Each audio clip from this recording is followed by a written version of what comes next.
Bernie Sanders' campaign has not necessarily gotten the best coverage from mainstream media. And he knew this going into it, and it seems like the policy that they've used was to call it out.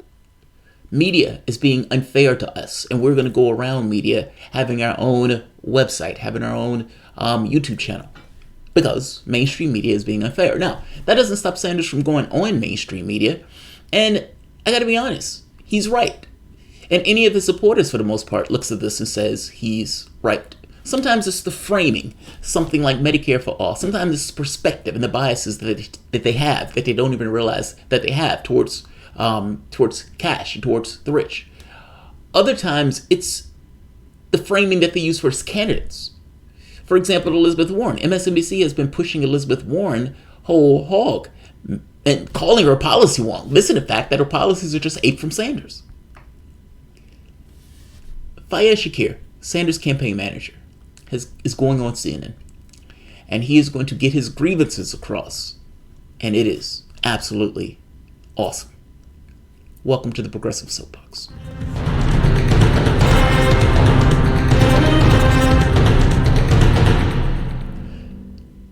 My name is Jamarl Thomas. This is the Progressive Soapbox. Guys, if you dig this content, you find yourself coming back to this particular channel often, please consider liking this video, sharing this video only if you like this video.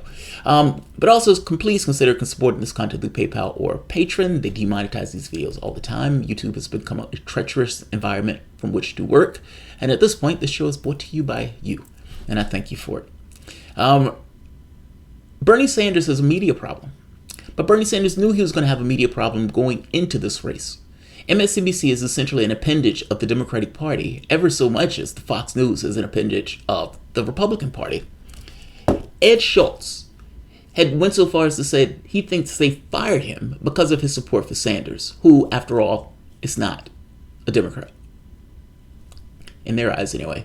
And to some degree, I would even argue that that's only a headwind in the primaries. Once you get out the primaries, that's a bonus. To make my point clear, the Sanders has a problem with the media, or let's say the media has a problem with Sanders. That's probably more accurate. What they're asking for is a fair shake, and it doesn't seem to be what they are getting.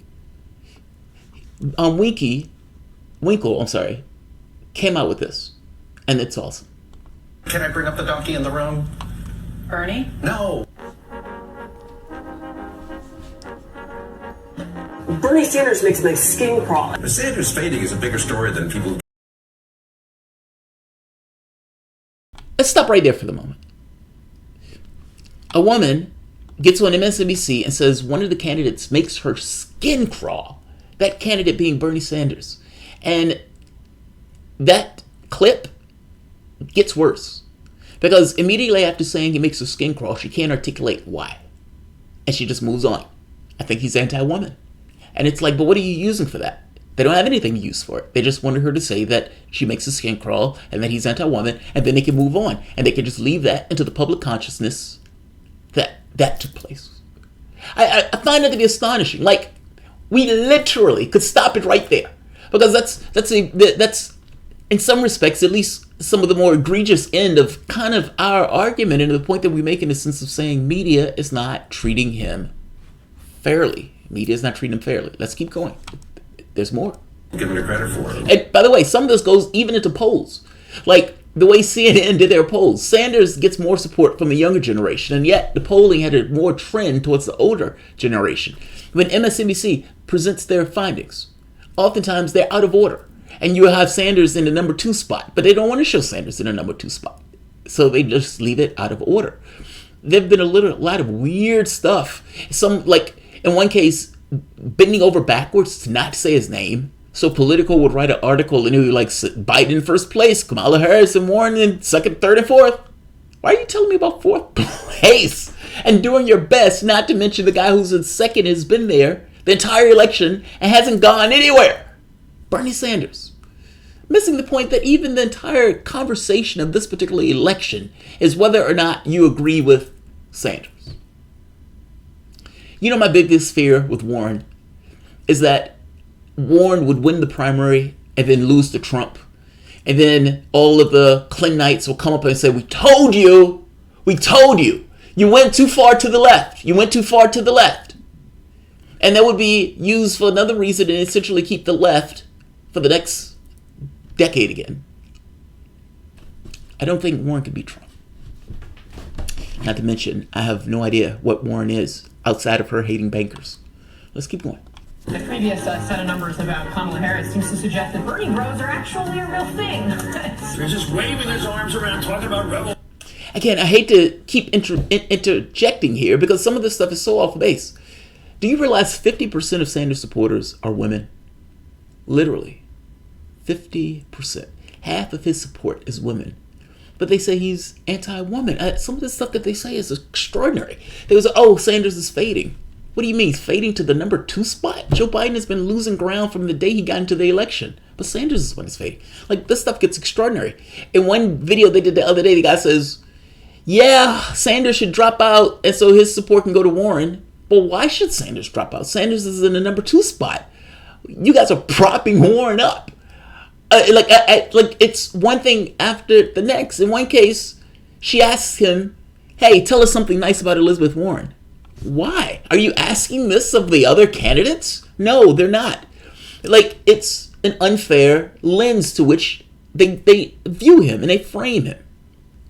They did the same thing to Trump. The only thing that shut him up was the win, which is exactly what Trump did. Where we are going, we won't need roads. I mean, one of the things I always hear from folks. Did Sanders ever say that we won't need roads? What is he talking about? But it doesn't matter. They're not going to say anything to him about it. The fact that you just made that shit up. They're not going to say anything to just keep it moving. This is MSNBC all day. Who aren't necessarily on the Bernie bus, so to speak, is that he's not really a Democrat. I saw Bernie Sanders trying to raise money off of it. Yeah, my timeline's going to be on fire. I thought it was horrible. Then do you see any crossover, at least in those who are at his events, who kind of look and sound like Trump supporters? When you say he attracts those who feel like they're struggling to be heard and get their bills paid and their voices heard. This woman is literally saying that poor people sound like Trump voters. I mean, what is she saying? I mean, look, all of these people are millionaires. All of them. And they're millionaires paid by billionaires to essentially convince poor people to essentially support millionaires and billionaires. I mean, she's literally saying that poor people sound like Trump voters and that people saying they can't get their bills paid are somehow like this is utterly bizarre, but this is MSNBC. I'm not going to show the entire video. Winkle did a damn good job on this video. My point in showing that is more so to say the media doesn't like Sanders, and they take opportunities to ding him and undermine him. And it's awesome that his campaign manager gets the opportunity to go on CNN to make his case and get it across to him. And he does it in the most sublime, awesome way. Brian Stelter, I give him credit for at least bringing him on to have the conversation. But Fayez Shakir is not taking any shit off of Brian. And I think that's what makes this video so awesome. Because it's like he has no fucks to give in this particular video. And yes, he has fucks to give, but he gets across his grievance beautifully. Manager for safety this week. It's natural allies. So let's find out more about these media bias complaints. Joining me now is the campaign manager for Sanders 2020, Faz Shakir. Great to see you. You're in Detroit. You're getting ready for the debate. We're 2 days away. Do you have expectations for this debate versus NBC's debates? Were there problems with NBC other than those technical glitches, for example? Brian, I'm going to make a radical comment. This isn't a criticism of CNN. It's really a criticism of the media environment. But I believe these debates tend to make the American people stupider. They're performative theater, and we don't end up having the conversations that affect people's lives. So I don't have super high expectations. I think we're going to try to go through it and answer the questions, respond to Donald Trump's tweets and all those kinds of things. But at the end of the day, this isn't, I think, how you win a campaign. How do you win a campaign then? Because y'all have been... I love when you said that. I've said it all the time that debates is less about policy stuff and more about optics. It's performative theater. He's right. He's been watching my channel. Great. But if he was watching my channel, he would know that performative theater matters. And if you're looking at it purely as performative theater, good, but at the very least, you need to act if it's performative theater. You need to know that. You need to engage that. If you knew that within the first debate, you should have behaved as such. I guess my point is this. He's right. You got to get through the debates. He said that's not the way you win a campaign. It is the way you win a campaign, because that's all they have to judge you by. They're seeing Bernie Sanders. Last time you ran purely against Hillary Clinton. It was a 1-on-1 match. This time, there are 20 other people in this race, meaning you need to pull a Trump and literally take down every other person in the competition. Biden is a weak frontrunner. However, you have also been showing weakness in regards to being in the number 2 spot. And the public, at least being pushed by media, is looking for newbies. Meaning Warren and Harris gets a lot more publicity than they might otherwise get. Especially from the likes of MSNBC. I think to some degree they're looking at Warren as a way to stop Sanders. Which, if you look at the polling, she is. She is literally performing her job admirably, which is to keep Joe Biden in the lead. It is performative theater. He's right. But that theater matters. Kamala Harris attacks Joe Biden. Kamala Harris gets ticked up into the polls from 4th to 3rd. She doesn't surpass Elizabeth Warren per se, but at the very least she's able to match her. The only thing they had to judge Harris by was that debate performance. And by the way, when you're looking at the polling and they're saying she's makes a good leader and all this other stuff, the only thing they had to judge her by was that debate performance. And that she's quasi-black or something. She didn't own it until she started running in the race, however. Let's take a look at let's continue it. I'm getting on the train. Complaining a lot about the media coverage. Don't you need journalists to be out there on the trail with Sanders covering the campaign? Brian, you know this well, that Bernie Sanders talks to journalists all the time. He talks to Rachel Maddow, talks to George Stephanopoulos, was meeting with a number of media outlets even this week on Jimmy Kimmel and others, getting the message out. But ultimately, at the end of the day, we know and we understand we're a campaign that's built out of taking on power, taking on established power, arguing against the corruption of the political system, the economic system, and in many cases, the media system. And so in order to get that particular message out, you got to go directly to voters. And that's why you hear us trying to build these media channels, talking directly to people. And Sanders has been doing that for decades, going back to his days in Burlington with public access TV. The difference now is he can reach a lot more people on YouTube. What is the heart of the critique about what Sanders calls the corporate media? What do you want people like me to do differently? Well, Brian, this isn't... That's a great question, by the way. That's a really good question. God, that's a good question. Because it's one thing to say, we don't like a media coverage that you guys have been covering our campaign with. We dislike it entirely. It's another thing to say, okay, fair enough. I understand you don't like our coverage. What should we do different in the context of the way we do our coverage? Let's hear his answer. I love that question, though. Let's keep going. It's a fair question. Personal commentary on you or any other journalist. There's many wonderful, talented journalists out there, but in about a minute or so or 2 minutes or so, you're going to cut to commercial breaks and you're going to see some pharmaceutical ads. You're going to see a lot of ads that are basically paying your bills and the bills of this the entire media enterprise. And what that ends up doing is incentivizing you and others to make sure that you're asking the questions and driving the conversations in certain areas and not in certain areas. Right now, Bernie Sanders is on a bus across. What evidence do you have of that? I don't actually know what ads run during the breaks. I actually don't see the commercials. I don't know what runs. And I reached out to Phil Griffin, the head of MSNBC, and happy to talk to Jeff Zucker and others. It isn't about you, Brian, but about how these media structures are set and operated and the biases that I believe are embedded within them about what they really decide are segments worthy. Right. Are what segments worthy of covering and what aren't. So what do you think is not being covered that needs to be covered more? What are those topic areas? Well, one classic area, of course, is, we're going across. You screamed, the last few years, CNN and MSNBC has been screaming Russia at the height of their lungs. You know how much of the public cares about it? 1%. They don't care. CNN, however, has screamed this because, to some degree, people will watch if they think this kind of Tom Clancy-esque notion that the President of the United States is somehow working with a foreign adversary in order to usurp these elections. if you keep people terrified, to some degree, you keep people glued to the seats. If you have them with this notion of some kind of Tom Clancy-esque stuff going on behind the scenes, you can keep them glued to your seats. You don't believe me? Look at the ratings for Maddow. Look at the ratings for CNN, where these guys say, look, Trump is a horrible president, but he's great for our bottom line. Which is the catch, right? We're talking about reality being monetized for their benefit or for their bottom dollar. And just because everything that's monetarily good is not necessarily the best thing that you need to see. Jerry Springer and Maury Povich can keep asses in seats from the standpoint of what people watch. It's a little bit different than whether people need to know whether so-and-so or whether Pookie, whether that's Pookie's baby. That's a different thing, even though it is entertaining and you keep eyes on the scene.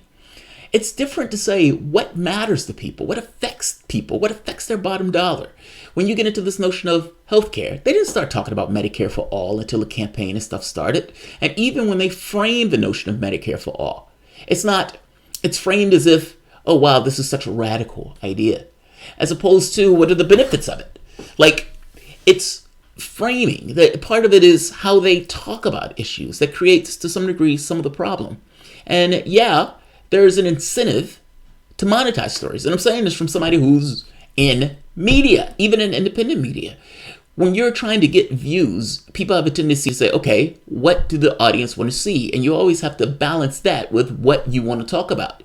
Now, in some cases, they demonetize content. In those cases, there's still videos I need to do because I care about those and patrons pay for them. So I do them, not to mention, clearly I'm interested in it. When we're talking about foreign policy in Iran and Venezuela, all of those videos are going to get demonetized, which is a disincentive for people to do those videos. Those videos need to be done, though, because those videos are necessary and important to do. CNN and these other media stations, do you honestly believe that they're that different in this sense? Meaning they themselves are also trying to find things that are going to keep people interested and keep them glued to those sets. And those are not necessarily always things that you need to take. Meaning medicine doesn't necessarily taste good, but sometimes you need to take it. Having conversations about poverty and having, focus on those things. That's not necessarily something that people all that much love to watch, even though it may be something that's important to the American audience to know. There's a difference in those things, and trying to find the balance between those things is not the easiest thing in the world. Fayez's point is, your bias is to not talk about things that we care about, meaning healthcare, education, these things that are vitally important to the American populace itself and keeping money in their pockets, and not just money in their pockets, allowing them a modicum of freedom. Yes, I'm using the term freedom because that's an issue of the left, not the right. The right believes in freedom, but only for a segment of the population. Let's keep going. Across the board right now, talk about prescription drugs. Do you know why you pay so much more, 10 times more in America on prescription drugs than any other country? Does anyone know that or understand why? Do you know what the Trump administration is doing about that? Do you even know who the head of the Health and Human Services Secretary is? Do you know his background, that he worked in the pharmaceutical industry? I mean, I think Donald Trump turns out these tweets and attempts to distract all of us. And there isn't a basic conversation around the fact that he's betraying the working class by having selected a group of people to run his government who come from industry, who benefit industry, and that story is not told. And why don't is you that know story all not that told? from the press? Don't you know all that from reporting? Engage his point. You didn't engage his point. You bypassed his point. Because you asked him, what do you mean? I think that's interesting. What do you mean that we have a bias? And he says, he gives you a litany of things, of saying these are vitally important stories for the American population to know. But instead, Trump puts out a tweet attacking Cummings and the media flips out. But there are real things that actually affect people. Yes, the tweet may be somewhat entertaining, but to some degree, this stuff is thrown out as chum bait in order to get people kind of running into Twitter. And the media, for the most part, does it. It's advantageous for them to do it because it's drama, it's conflict. As opposed to, like the litany of things that he mentioned that directly affects not only the American population's wallet, but it's information that they need to know to go out to make decisions about the people who they want to put into government. You leave real things alone in lieu of things that will get optics. That's his issue and that's his point. Now, you immediately go to, don't you need media for that? Don't you need media for that? In this kind of weird defensive way. engage his point. Is he right or wrong? Clearly what he's saying is right. He's so right that you don't even, he's like, yeah, well, yeah, you're right. So I'm just going to move on past this point and go to the next point. He is right. He's absolutely right. If the media, instead of being focused on one conspiracy theory after the next, which, mind you, completely discredits you from Trump supporters. I hope you understand what I mean by this. You've attacked him relentlessly for 3 years. And for 3 years, you came back with what amounts to a conspiracy theory. And your response to that wasn't a mea culpa. It wasn't to apologize. It wasn't to, you know what, we really fucked up this last 3 years and we're going to do better. It was to pretend as if it didn't happen, pat yourself on the back and move straight to obstruction. Donald Trump had a tax cut with trillions of dollars going on the back of the American worker. In addition to trillions going on our backs, that tax cut benefited the top 1%. Like 90% of that tax cut went to the top 1%. That's a big deal. That's a breach of the campaign pledge. Now, is that a story? No, that's not a story because Donald Trump attacked Cummings. His point is, look, we're talking about Medicare for all. And in dealing with this issue of Medicare for all, there's certain topics that go along with that you never engage in. You engage in the drama, you engage in the conflict. That's the far as you go. But when you get into the real details that the American public needs to know and is beneficial and necessary for them to make a choice, an informed choice, that falls by the wayside.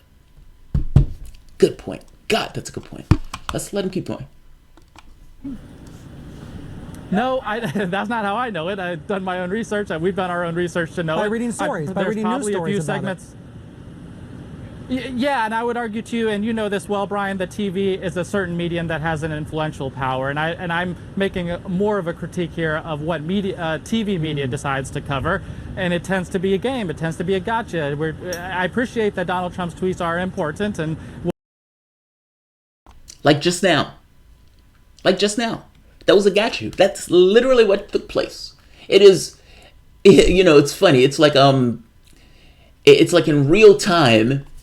Showing what the guy's saying. It's like, TV media. TV media is a got you. Like what you just did of, where did you find that out? Did you find that out from media? Did you find that out from media? It was more important to get got you in as opposed to actually engaging his point. Which is literally his point. Love it. Love it, I love it, I love it. Let's keep going. We'll have a conversation about that, but it also belies a conversation that he doesn't want to have. And I think that's what I think me, Bernie Sanders, a lot of us feel gets obfuscated is that the things that affect real Americans' lives. Right, many viewers agree with you. This shiny object, the sensationalism, it's a problem. The question is whether it's, I think, effective for you all to call it out. Maybe it is. Trump has won support from his fans by attacking the media. Maybe that's... Why wouldn't he call that out? Understand what's being said here. Why wouldn't he call that out? I mean, if you guys are being unfair to him, and unfair to him because the things that he wants to talk about in the campaign are essentially not the shiny objects that the media wants to talk about. He's trying to talk about real policy issues that affect Americans across the country. What Bernie Sanders is putting forth will benefit students, it'll benefit the elderly. You're talking about workers across the board. You're talking about something that is bread and butter policy. That's not a shiny object. Now, if the media is not engaging your campaign fairly because your media doesn't want to talk about those things and it just wants to talk about the conflict, then why wouldn't his campaign call out the fact that the media is treating him unfairly? It is a bizarre thing to say, well, I suppose you can do that as a campaign strategy. What are you supposed to do? Just accept the fact that the media is being unfair to him? What are you saying? What are you saying? That makes no sense. Maybe this is one of those things where you're on the air and you need to say something, so you just say something absurd. Keep going. That's what you think will work as well. Also, I like the thing of the Trump comparison. That keeps coming up. Hey, I mean, Trump did it. So, hey, he might work out for you, right?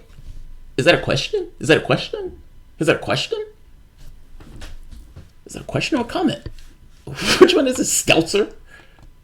I mean, so we're not playing a game here, all right? It is truly based out of conviction and sincerity that we do see biases operating against the campaign, but also against the issues we care deeply about. You rarely see pundits on TV talking about the value of Medicare for all. You see a lot of people criticizing Medicare for all. You don't see the people talking about the value of canceling all student debt. You see people criticizing it. And why is that, right? Just ask yourself. You're taking on corporate power. You're taking on the establishment across the board. And all we're arguing for is, can we have a fair shake? Stelter doesn't get it. And he's right. It's a cultural bias.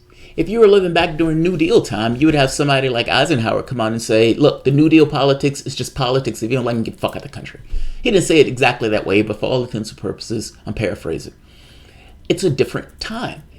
It's cultural. This is not by God per se. It's something, it's like one day after the next where something just gets instantiated in a way the public gets used to it. His point is, you have certain biases. You have certain framing of the issues that we care about. And we're saying, can we get a fair shake? Stelter apparently doesn't get it. He doesn't get it. Fayez, good job. No complaints. Good job.